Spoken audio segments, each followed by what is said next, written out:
Gathering Blue by Lois Lowry, Chapter 22. In some hidden place to which Matt had led him in the night, her father slept. But before he had left her in order to sleep, he had told her his story. No, it was not beasts, he said in reply to her first questions. It was men. There are no beasts out there, he said, his voice as certain as Annabella's had been. There be no beasts. But, Kira began to interrupt, to tell her father what Jameson had told her. I saw your father taken by beasts, Jameson had said. But she waited and continued to listen. Oh, there are wild creatures in the forest, of course. We hunted them for food. We still do. Deer, squirrel, rabbit. He sighed. It was a large hunt that day. The men had gathered for the distribution of weapons. I had a spear and a sack of food. Katrina had prepared food for me. She always did. Yes, I know, Kira whispered. He seemed not to hear her. With his blank eyes, he seemed to be looking backward in time. She was expecting a child, he said, smiling. He gestured with his hand, making a curve in the air above his own belly. In a dreamlike way, Kira felt herself small inside the curve made by his arched fingers, inside the memory of her mother. We went in the usual way, together at first, in groups, then separating into pairs, and eventually finding ourselves alone as we followed tracks or sounds deeper into the forest. Were you frightened? Kira asked. He shook himself loose from the slow, measured speech of his memory and smiled.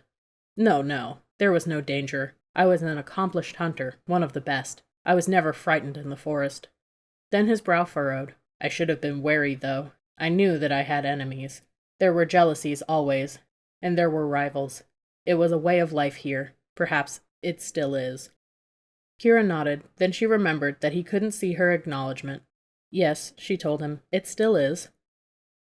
I was soon to be appointed to the Council of Guardians, he went on. It was a job with great power.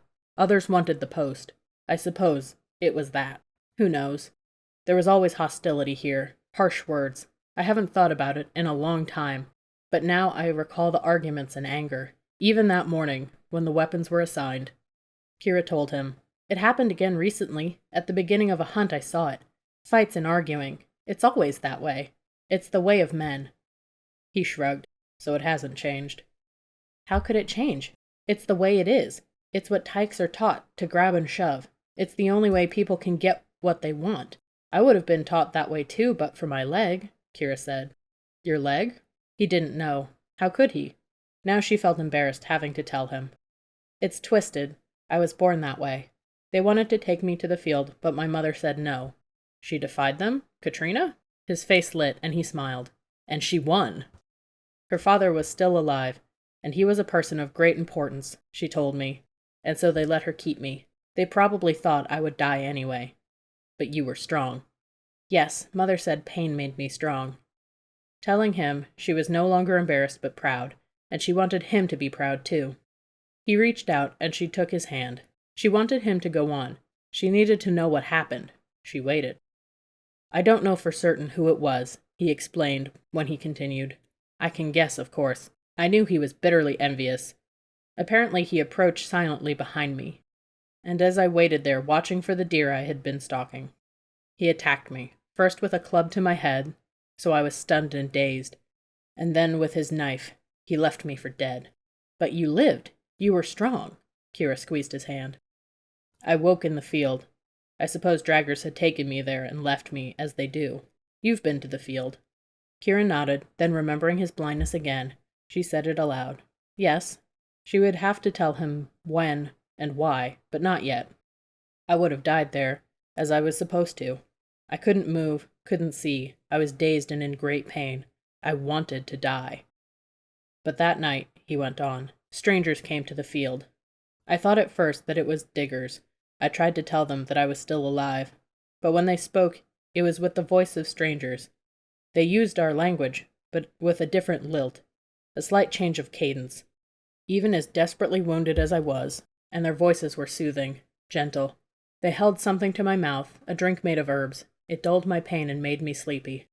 They placed me on a carrying litter they had made, of thick branches. Who were they? Kira asked, fascinated, unable to keep from interrupting. I didn't know. I couldn't see them. My eyes were destroyed, and I was almost delirious with pain, but I could hear their comforting voices, so I drank the liquid and gave myself up to their care. Kira was astonished. In her entire lifetime in the village, she had never encountered a single person who would have done such a thing. She knew no one who would be willing to soothe or comfort or aid a grievously wounded being, or who would know how. Except Matt, she thought.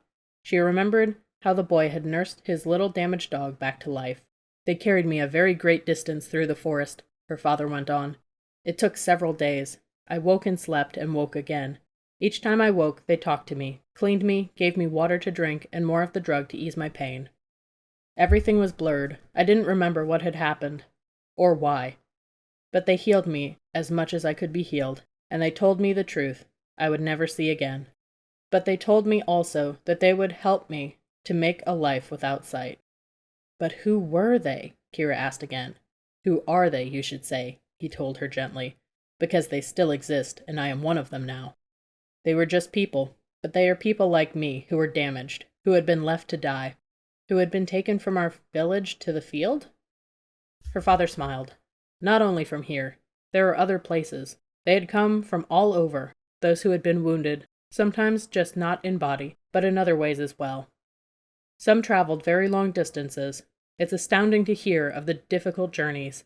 And those who had reached this place where I found myself, they had formed their own community, my community now too. Kira remembered what Matt had described, a place where broken people lived. They help each other, her father explained simply. We help each other.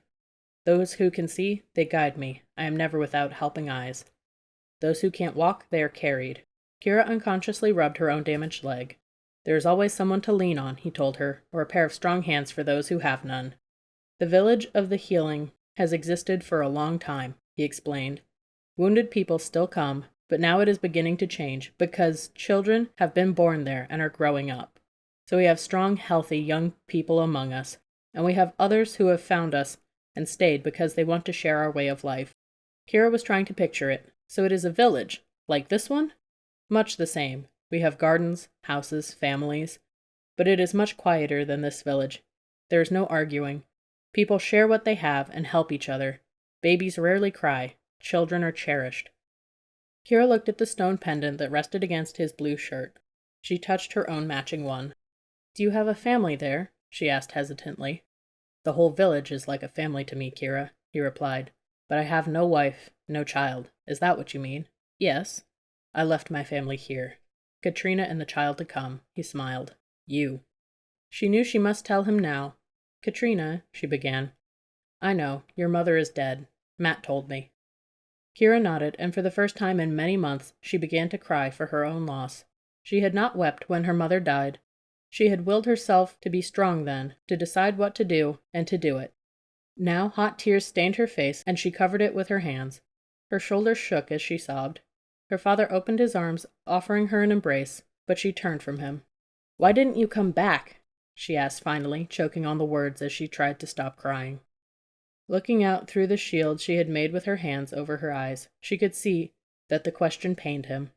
For a very long time, he said at last, I remembered nothing. The blows to my head had been intended to kill me, though they failed. But they took my memory, who I was, why I was there. My wife, my home, I knew nothing of any of it. Then, very slowly, as I healed, it began to come back. I remembered small things of the past. Your mother's voice, a song she sang. Night comes and colors fade away. Skies fade, for blue can never stay. Startled by the familiar lullaby, Kira murmured the words with him. Yes, she whispered, I remember it too. Then very gradually it all came back to me. But I could not return. I didn't know how to find the way. I was blind and weakened.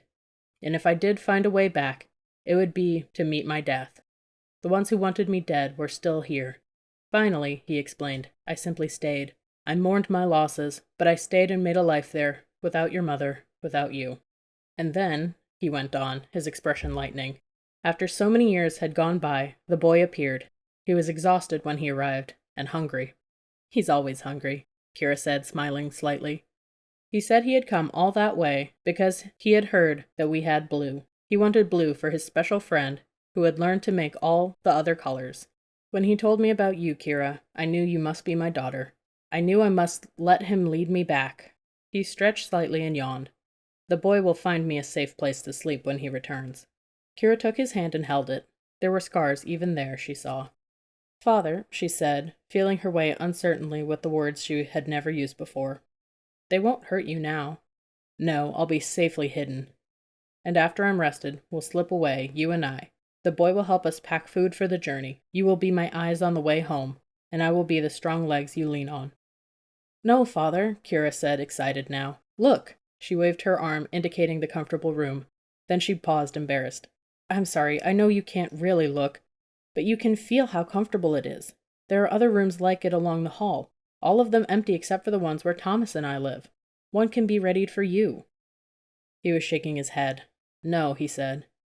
You don't understand, Father, because you've not been here. But I have a special role in the village, and because of it I have a special friend on the Council of Guardians. He saved my life, and he looks after me. Oh, it's too much to explain, and I know you're tired, but Father, not very long ago, I was in great danger. Someone named Vandara wanted to put me to the field. There was a trial, and Vandara, I remember her. That's the scarred woman. Yes, that's the one, Kira acknowledged. It was a terrible thing, her injury. I remember when it happened. She blamed her child. He slipped on wet rocks and grabbed her skirt so that she fell and gashed her chin and neck on a sharp rock. But I thought he was only a small tyke, but she blamed him. Later, when he died from the oleander, there were questions. Some people suspected. He paused and sighed, but there was no proof of her guilt. She's a cruel woman, though, Kira's father said. You say she turned on you, and there was a trial? Yes, but I was allowed to stay. I was given an honored place. I had a defender, a guardian named Jameson, and now he looks after me, Father, and supervises my work. I know he'll find a place for you. Happily, Kira squeezed her father's hand, thinking of the future they would have together, but it was as if the air in the room shifted. Lines in her father's face tightened. The hand that she held stiffened and withdrew from hers. Your defender, Jameson? Her father touched his own scarred face again. Yes, he tried to find a place for me before. Jameson is the one who tried to kill me.